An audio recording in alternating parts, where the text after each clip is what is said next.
It all starts with one big continuous line.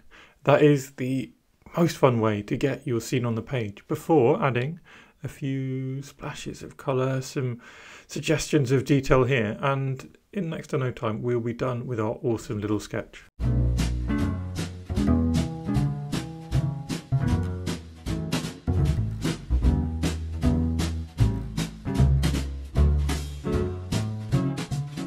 So hello everyone, it is Toby and welcome to this little sketching video. Today we're doing a continuous line sketch of the Three Brothers, which is this set of buildings in Riga in Latvia. And we are focusing on continuous line. Now the one thing that I will say is this reference is not the reference I'm using. I don't have my own reference, so this is the reference from Wikipedia.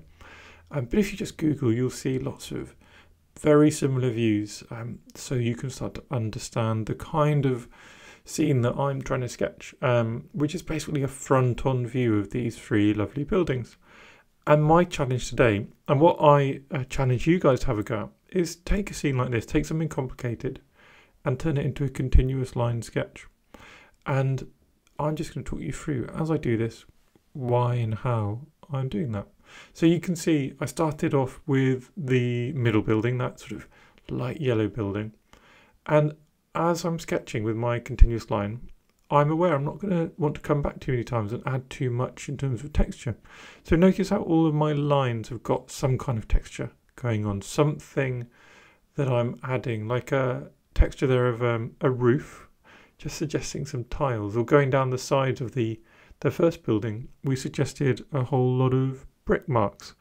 And just by suggesting all those little textures as we go, we don't have to come back, we don't have to make it too messy. And it also just gets you thinking. It's a good practice for even if you're sketching without a continuous line to be thinking straight away about exactly what kind of textures are going on. So you don't overdo your line work or underdo it initially. As I move around, we have to think in shapes. So look how everything is a fairly simple shape. Even as we start adding in these sort of more complex windows and arches and things going on in this right-hand building, actually they're all basically the same shape, a kind of, well, an arch, aren't they? And just simplifying it down into its basic, easy, sensible form, well, it's what you have to do when you're continuous line sketching. And it's what you should do whenever you're sketching. So that's another reason why I love continuous line sketching, to really make me simplify, make me undertake these kind of exercises in simplification in my head. Now we can move back to our other building. And again, just notice these windows are so complicated. Now, if I wasn't just sketching them as one line, I'd be really tempted to dive in and start trying to draw those frames and things. But do we need those frames? We don't need those frames, do we? With just that big square that I've drawn, the big shape, you know what it is. You already know that it's a window. And we can always come back with our colours or even with our pen and add a little more detail later. But just by continuous line sketching, that's what we end up with. We end up with lovely simplification. Now in my reference, one I'm using, there's this big looming building on the left, which adds a really nice contrast to the scene. It kind of pushes your vision in. That's what that leaning line is coming in over the top, which isn't in the Wikipedia reference that I've added to the video. But that's why there's a funny extra line. And I think compositional things like this are really valuable. They really help, again, especially in sketching and continuous line sketching, having these lines which really show everyone the flow of the image, I think really, really do help. So finding the right reference or inventing something or stretching the sort of reality just to create that, I think is really important. Similarly, these sort of funny looping lines coming across. In my reference, there's a few wires flowing through the scene. So that's why I've gone and basically crossed out my image. But it connects everything. Everything is connected with these flowing lines. And that's why I really just love using continuous line sketching. Look at all the connections. Look at how busy the scene feels. But at least for me, it doesn't feel overworked. For me, it feels sort of happy. It feels fun. And already, after only 4.5 minutes of sketching, we can start adding some colours in. Now, when we continuous line sketch, there's lots of approaches we can take with the colours. Often you'll see me being very loose, like just really glazing the colours on top. And that's great because the continuous line sketch has so much character that this kind of loose glaze of colour, which just flows over the image, could just enhance a sketch, and it doesn't pretend to be anything more than that. Similarly though, in sometimes it can be fun to be more specific with our colour. That might be really specific and held back, or in this image it might be specific and just trying to be a little bit more realistic with our colour, a little bit neater. So you can see I've taken a Hansa yellow for our middle building, and then on the left building I've actually decided to make it a bit orange. So I've got Hansa yellow and a bit of Scarlet Lake. And now coming down on the left hand building, in my reference it was more of a dirty yellow than that light green. So I've tried to make it a bit of a dirty yellow colour. It was a little green, so I come back later and I'll try and make that a bit more green. But for now I'm just trying to get this base layer of colour down. On the right, it's all about the shadow. So I know the right hand building isn't super dark, but I just wanted to, make it my own a little bit, inject a bit more of something. And we're going to have a lot of negative space above. I'm not going to do the sky today. And so I didn't want more negative space coming down the image. I want the rest of the image feeling nice and full. And so just moving around and finding the colours that are in the image and interpreting them in how I want the image to look. That's what I'm sort of trying to achieve. We have to remember as well, this is the first layer of colour. So with most watercolours, we treat it in multiple layers. Often when I'm doing my very loose stuff, of course, talk about the glazing, that could just be one layer of colour because we're not trying to use the watercolours to do more than enhance our sketch. But here, actually, we're saying, you know what, we're going to be more careful with watercolours. Our watercolours are going to mean something, they're going to say something. And so we can expect to start layering up, to start using the first layer just for the light, not using the first layer for everything. And the danger is, if you want your first layer to say everything, to do everything, to be amazing, that you'll get rushed, you'll stress, you'll try too hard, and it will all go terribly, terribly wrong. I mean, as wrong as a bit of art can go, it can never end your life, can it? It can never be the worst thing ever, but it can feel like the worst thing ever. And that's just because we have a tendency sometimes to rush. Now already you can see there's a little bit of layering going on. So whilst that first layer is dried, we can then immediately start jumping in. And suddenly a second layer of watercolour is much richer. That second layer of watercolour, it has the tone of the colour behind it because it's watercolour transparent. So it has that tone, that hue, that saturation coming through the back. But it also has its own colour. And now I'm going to let it dry properly before we do our real second layer of colours. And here we go. So you can see things have dried and got a little more pale. That's what watercolours do. But look, we can come in and we can really, at this point, really enrich our colours just through the act of layering. Now what we don't want to do, or at least what I don't want to do, is cover up the entire of that first layer of colour. I want some of that light to come through to suggest some variation and to just not overpower the whole image. But I also want a lot of layering to really make these colours stand proud. And just look how much bolder that building is, just with that one little extra touch, that one little extra layer. I'm mixing in a little bit of other stuff, a little bit of this kind of indigos and blues and things, just to make it not uniform. I don't want this to be a little children's book illustration.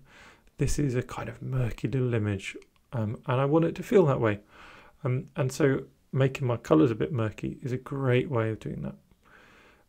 Over again in our sort of building, which I've applied a lot of shadow to, can apply a nice rough and loose shadow. And look, if we just touch in some cobalt blue, I've actually done a video on this recently, but touching in cobalt blue really just enhances shadows. Look how much more alive these shadows are. Before, instead of just being murky and dark, that cobalt blue just goes pow, and you've got that sort of beautiful light coming through, not just a unilateral single layer of colour. Then just using my colours again, building up to make them mean something, to make them suggest a bit more shape or a bit more shadow or a bit more detail even. We can use a finer brush like the one I've got at the moment. We can use to enhance colours and enhance enhance them in a very specific way, where we end up almost drawing with it. Just continue moving around, and this is where I decided, you know what, everything else is quite bold and bright. Let's make this green really actually a bit more green. Again, I want some of the original green coming through, so I'm much more sparing with my new green here.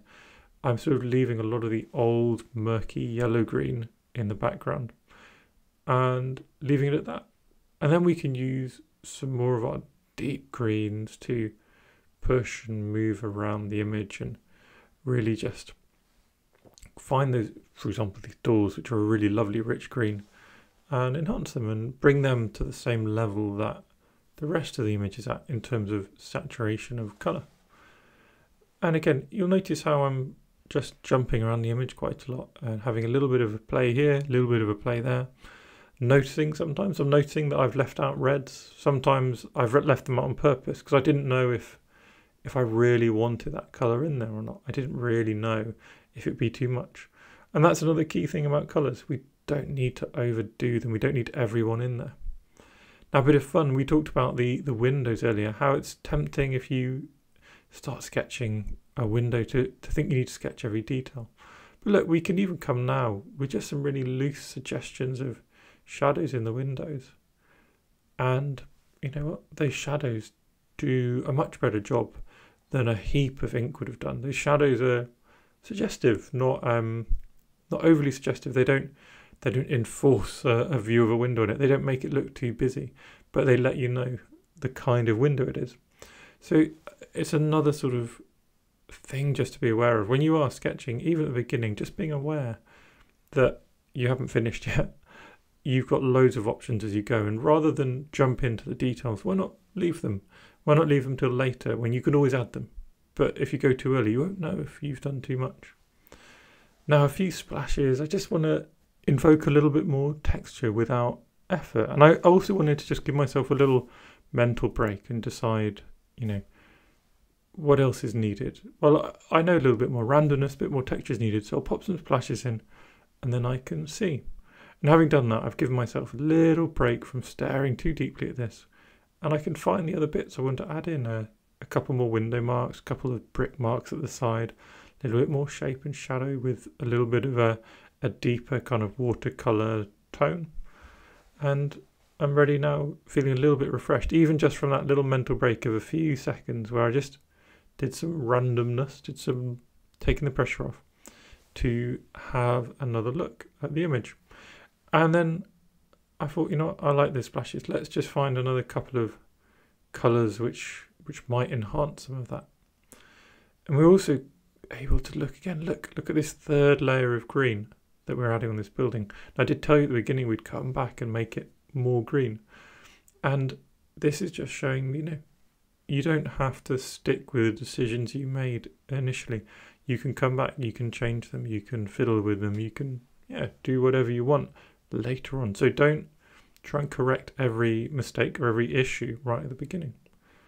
Same here. So in the reference I'm using, I should, you know, I wish I had sort of rights to the reference I'm using, because in the reference I'm using, there's some little plants in the fronts of the buildings, and there's a couple of people on the left, which is why I've got these little dots of red at the front. But, you know, you could also just imagine them. You can invent them. You can see that you don't have to have the real reference in front of you, or even if you do have the real reference, you don't have to stick with it. You can make your own decisions. And a lot of what I've done as well is making my own decisions. It's not just all about the reference that's sat in front of me. And then we're on to the final stage. So I gave myself actually a 10-minute break between the last stage and this one, because I wasn't sure if I wanted to affect the integrity of my one-line drawing or not by enhancing it. But having put on so much watercolour, I did feel a few of my little lines could do with a bit more clarity. And so what I'm going to try and do with my pen now is bring that clarity. So I'm going to try and be quite careful. I'm not adding new lines, so I'm keeping my continuous line. But that also, where things are just lacking, perhaps a few details here, perhaps the shape's gone a bit wonky with the colours, then you know what? I can add new lines, or I can go over old lines. And just doing it sparingly and carefully so that I'm enhancing the image, enhancing the idea, not overdoing things. And in some places there's just little details I'd like to add. In some places there's just, say on the left-hand orange building, just the feeling of an empty space. Then these windows, it's like, you know what, I really like how these little watercolors worked. So what I'm going to do is use a sparing amount of ink to suggest some window frames around the splashes of watercolor. But by being sparing, I haven't overdone it. We talked about the risk of overdoing it by doing the ink first, and this is a nice example where, you know, you can add after and have a lot of fun. You don't have to do it first. I then wanted to just add some of these loose textural marks in, and like that we are done. So thank you very much for watching. Do let me know what you think in the comments, and of course like, subscribe and follow if you enjoy. So thank you everyone for watching my little sketching videos. If you enjoy my content, please do subscribe to my channel because it makes me really happy. Thanks again.